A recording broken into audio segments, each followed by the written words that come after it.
Growing Up with Toxic Family, Part 4. We left off on Part 3 with my friend passing away. I wanted to add something because, as I said before, I'm not writing anything down. So sometimes I forget things or misquote them. So I want to add this to Part 3. In our household, at that time, as I've spoken about before, my oldest brother June was still at my mother's house with us. And my sister, every day, was attacking him. What I mean is she sit around every day talking bad about him, telling all these stories about him.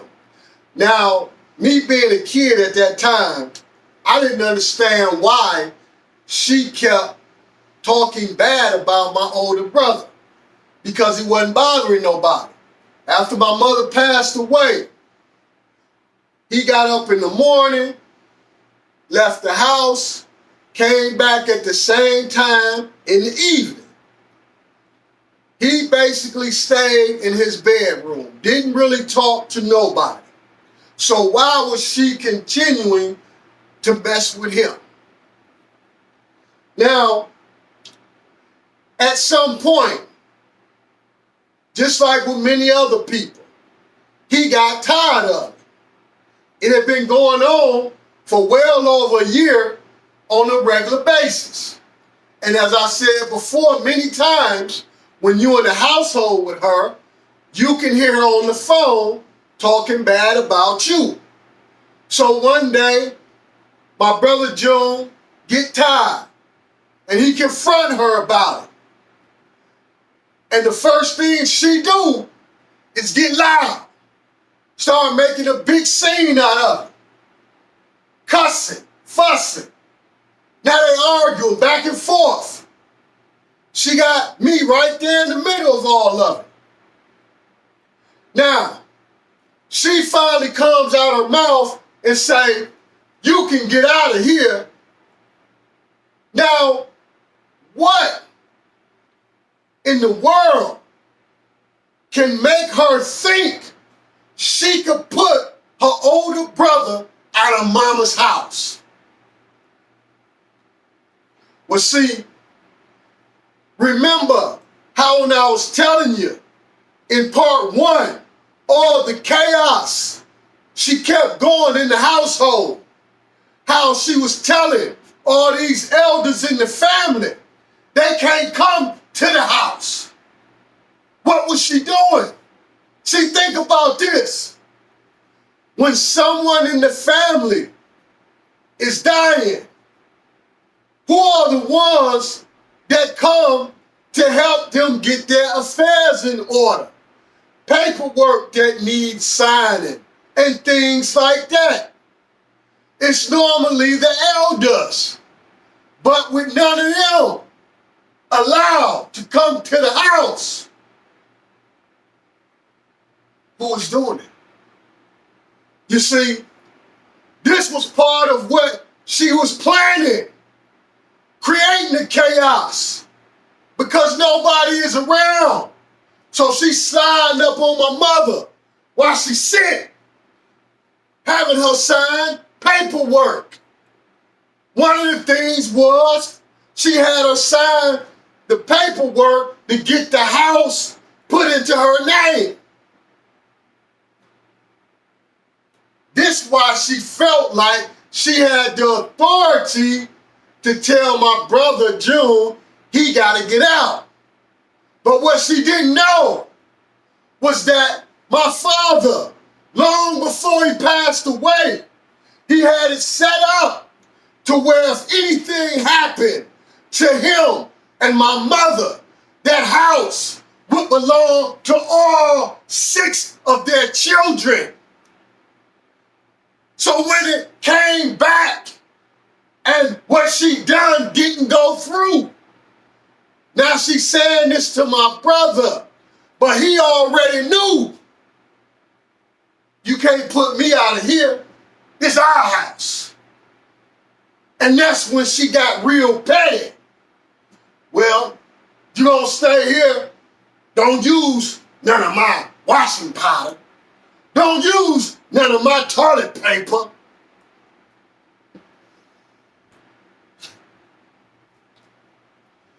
My brother June stayed for a while after this. He ends up leaving long before we did. Now, after my friend's funeral, we literally left days later. My sister packed up the house. She cleaned out my mother's entire house, taking everything that my mother owned, including her clothes, shoes, everything. Now, we get to her house.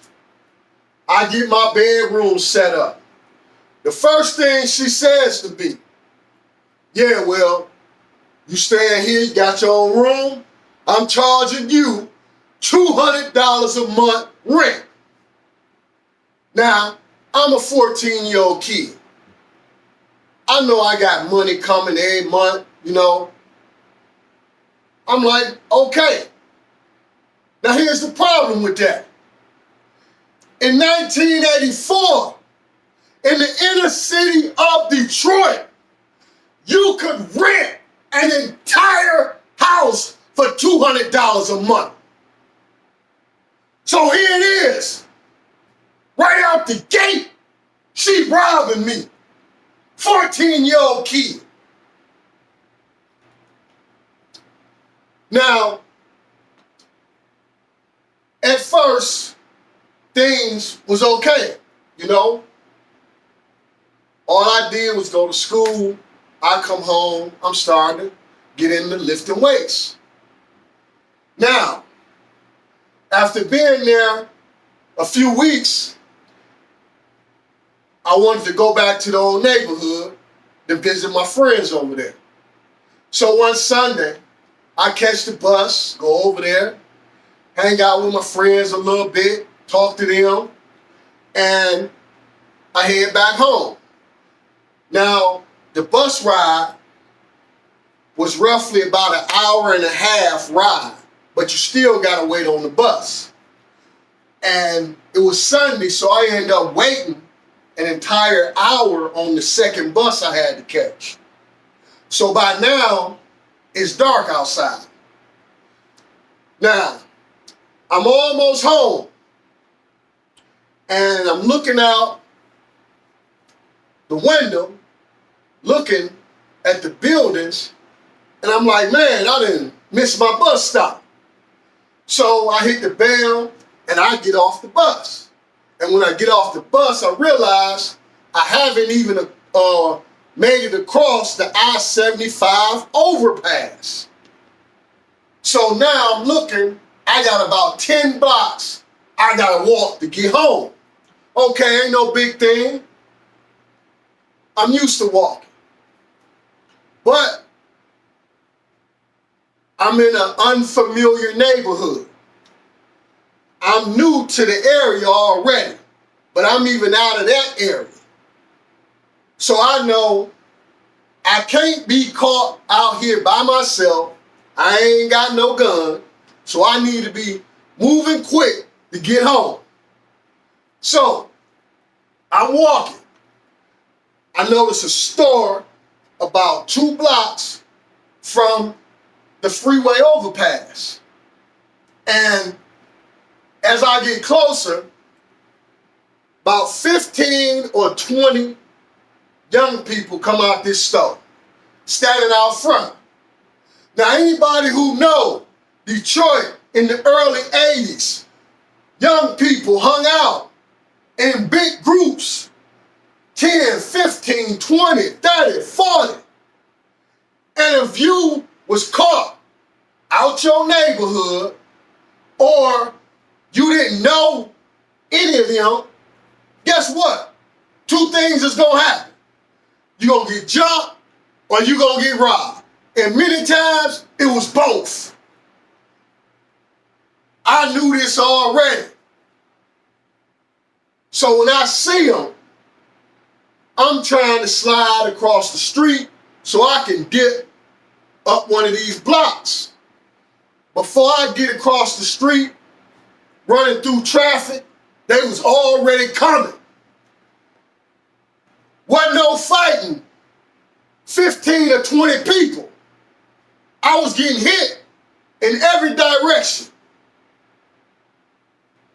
They done took my shoes, they took my jacket, they knocked my teeth out, but they still trying to jump me. They trying to stomp me out.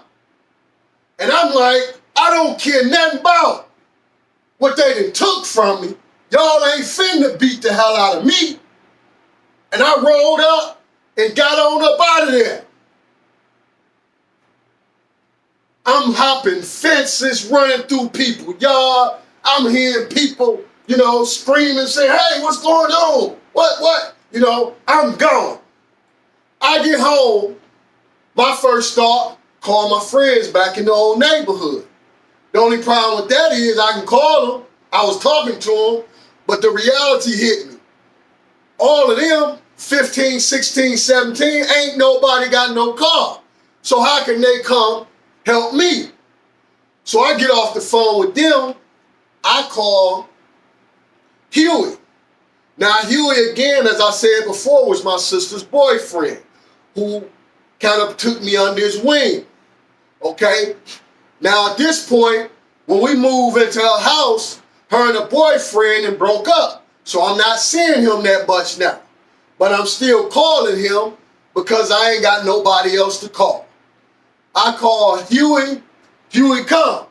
When Huey get there, we strap up and we go looking for him.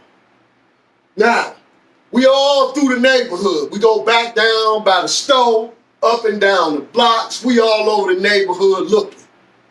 Ain't nobody out there.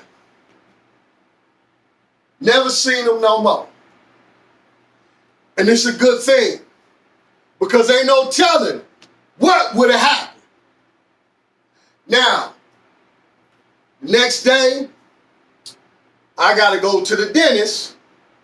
At the time, one of the biggest dentists in the city was Dr. Golden. They actually had one set up in the old neighborhood that we just moved from where my mother's house was at. And they hooked me up, got me a new tooth, which I still got to this day. $700 back then. Now, wasn't no big thing because, of course, I had money. Now, it's around Easter time. And my sister was always big on Easter. But at 14, I don't want no Easter suit. So I get, the Adidas sweatsuit, And I got some patent leather, white with the gray stripe, Adidas top 10 to match. Now, I go to my sister and I say, hey, I still need another jacket. They took my jacket. She say, not for nobody just walk up to you and just take it from you. Oh, man. Man, that touched my soul in ways I had no understanding. So, remember what I told you I did when I needed some new tennis shoes? 3 days later, I got me a new jacket. Starter jacket, New York Yankee. Starter jacket was a popular jacket everybody was wearing then. On average, they cost about $100 depending on what store you went to. Sometime with tax, you spending $120 altogether. Now, excuse me. I walk in the house with the coat and my sister see it. She say, I see you saved your allowance and bought you another jacket. Now, In my mind, I'm thinking, what kind of damn fool is you? My allowance is $10 a week.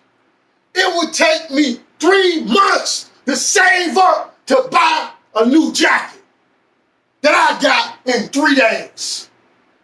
And furthermore, why in the hell do I gotta save up allowance to go buy a jacket when you get a check from me every month and I'm paying you $200 in rent